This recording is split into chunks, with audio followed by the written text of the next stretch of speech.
We're here today with Jeremy Dale, lead animator and wrench-wielding guy. Spanner. Excuse me. Spanner-wielding guy. Once we've determined what the signature weapon for a given class will be, trying to make that unique and looking like so you can spot him from a distance. What we end up doing is sometimes we'll try and go through and either, this is the one department that doesn't really get concept art. So what we end up trying to do is figure out what we want him to look like. What kind of, is he going to be finessey? Is he going to be very powerful? And in the case of the Zealot, I did some quick sketches to indicate like how I wanted him to be a little more hunched, a little more feral, because I want him in the concept he's standing there with a skull and a dagger, and so we're trying to go for the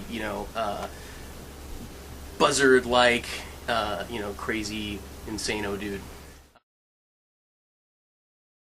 So at that point, the best way to actually figure out what you're going to do is to kind of do it. So props are very important, picking up things, feeling their weight, feeling their heft, moving around with them. And if you could basically, ideally, if I'm having even more trouble with it, get some help and try and work through some of the motions.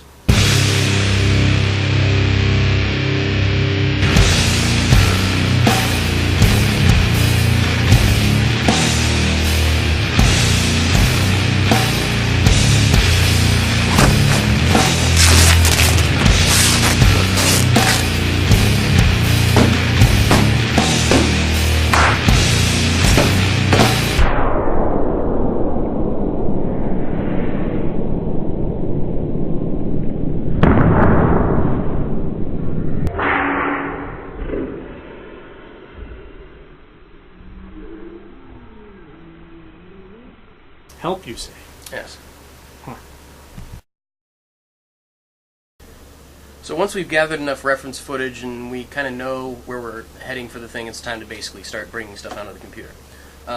We'll take the models that we've gotten from the character artists, we'll have them set up with all the hundreds of bones that they need, and then basically begin roughing out the motions. So blocking in what we've got, and then looking at those, throwing them into the game, making sure that everything's working together properly, and then basically going back and refining that as we go along.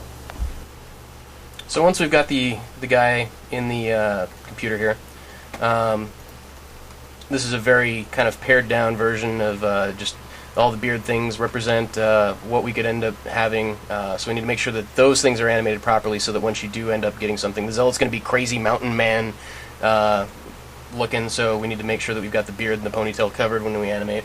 But essentially what I can do is I can just come in here and grab a body part and rotate it around, go up and down the hierarchy and continue doing the same thing. So we come in and do that, and then try and hit the base poses that we want to get.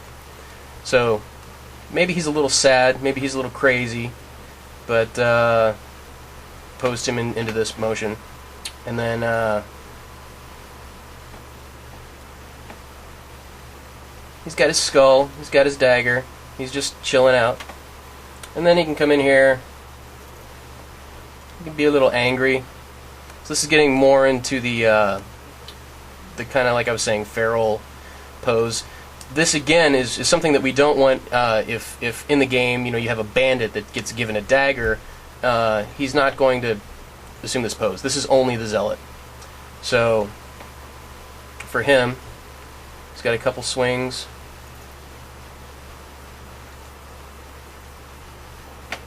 Doing some stuff to where trying to flip the knife around, doing some interesting things with the weapons as he attacks. So once you've actually gone and you've generated all the actual animation assets themselves, how do you actually get them into the game?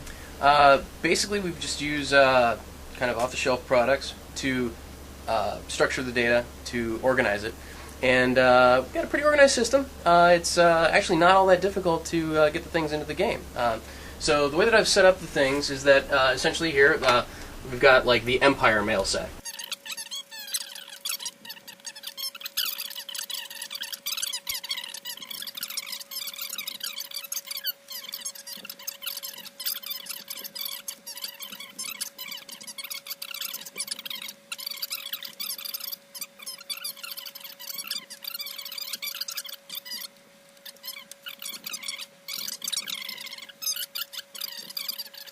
So, and here we have the Zealot, all ready to go, pulling the pie out of the oven, running around with his dagger. Don't mind that big guy who's running around in the background. So here you see the set for the Zealot, essentially. This is currently the Empire Dagger set. I'll rename that later once we got it fixed, and I can cut that, whatever. So here we've got basically 100 motions just using the dagger and skull.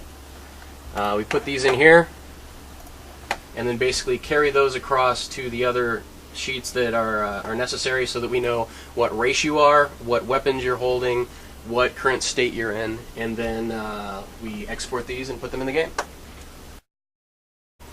So here's the final result of what we just saw Jeremy walking through. This is an actual Zealot.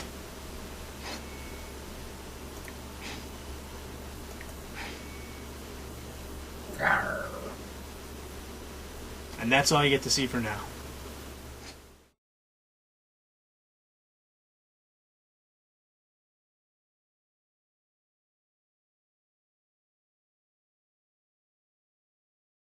So if none of the stuff that just came out of Jeremy's mouth makes any sense at all, don't worry. It almost never makes sense to us either, which is why we actually post these all around his office. He speaks a language unique to himself, Jeremese. Part of it is technobabble, part of it is strange references to movies that only Jeremy has seen. A lot of the time it's just the fact that he only speaks in pronouns most of the time. So if you're feeling confused, don't worry. You're just like the rest of us.